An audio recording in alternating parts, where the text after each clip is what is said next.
One of the hottest topics that is playing out there on the internet is the subject of the conflict between the submarines. Now, it's interesting. This is why you need an independent media. All you're hearing is a sanitized version. Oh, with some terrible accident, 14 Russian sailors were killed. They were inside Russian waters. And the rest of us in the independent media, who are truly independent media and not elitist stooges, have been reporting just the opposite. And the evidence is now overwhelming. Our sources independently are telling us all the same things. They want the truth out as well, too. And we're going to talk about what the truth is about the event between the Russian submarines, two of them, and the United States submarine, who we still do not have an identity on yet. My name is Dave Hodges. I'm the host of The Common Sense Show. We are the show that is freeing America one enslaved mind at a time. The conflict in which reportedly the American submarine has been scuttled. And they're not going to be able to hide this for long if this part of it's true. We do know the Russians had casualties. We do know the Russians were using a submersible. We do know they were involved in a retrieval operation inside of American waters. Those are the things that we absolutely know for sure. However, what's come to light from my best source, and there are other sources telling other people in the independent media the same exact thing, the Russians were there to cut internet cables. Now, don't panic. It's not the internet that you use to watch Netflix. It was military internet cables. Some of the communications that are done between military units are done via the internet, and they were attempting to cut the cables.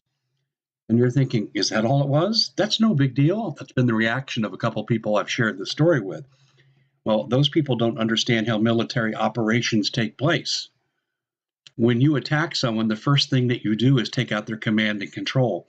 You take out their detection devices like radar. You also take out their communications. You take out their command and control. And this is what the Russians appear to have wanted to do to the United States. Was an attack imminent upon the United States? This explains precisely why Pence was called back to the White House. Trump was indisposed and exposed overseas and would not have been able to do much. Pence would have been at the heart of the command center and probably would have been calling a good amount of the shots. The United States clearly saw this for what it was instantaneously. This is why NATO went into a panic. This is why the European Union leaders met. This is why Israel hunkered down with their top people. And they were of the opinion that if the command and control had gone down, they were instantly going to attack Iran before they were attacked. That's the word that I'm getting.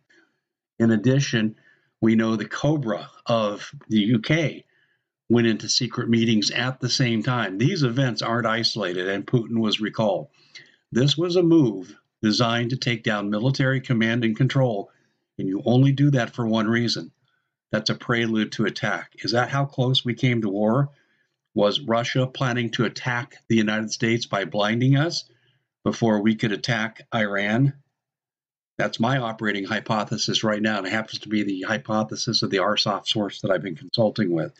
I believe came very close to war, and I think the Russian plans were thwarted by this submarine. And I am surprised we're not hearing, and I raised this question with my source. I said, why are we not hearing stories about the rise in DEFCON levels?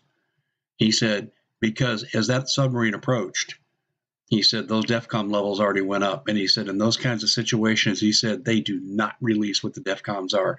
And he said, we may never know. He said, but I guarantee you, we were on alert. Well, we also know we've seen the transfer of planes in certain parts of the world now. For example, in the Middle East, I know that they've just sent in several F-16s to accompany F-35s. I do know that absolutely that has happened.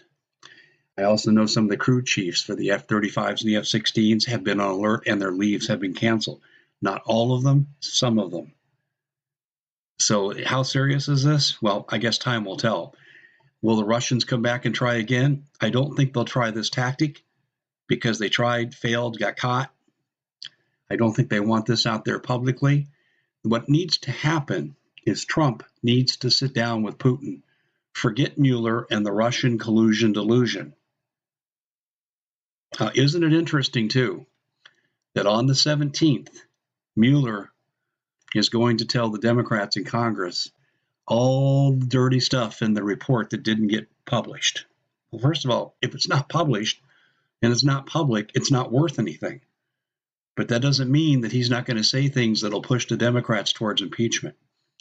Could that have been a motivator for Putin to think about a preemptive strike?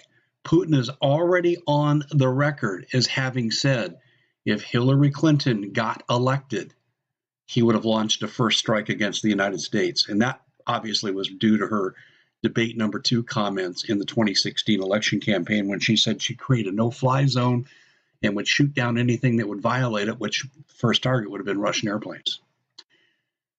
We're in a mess. The world's in a mess. Our country's in a mess.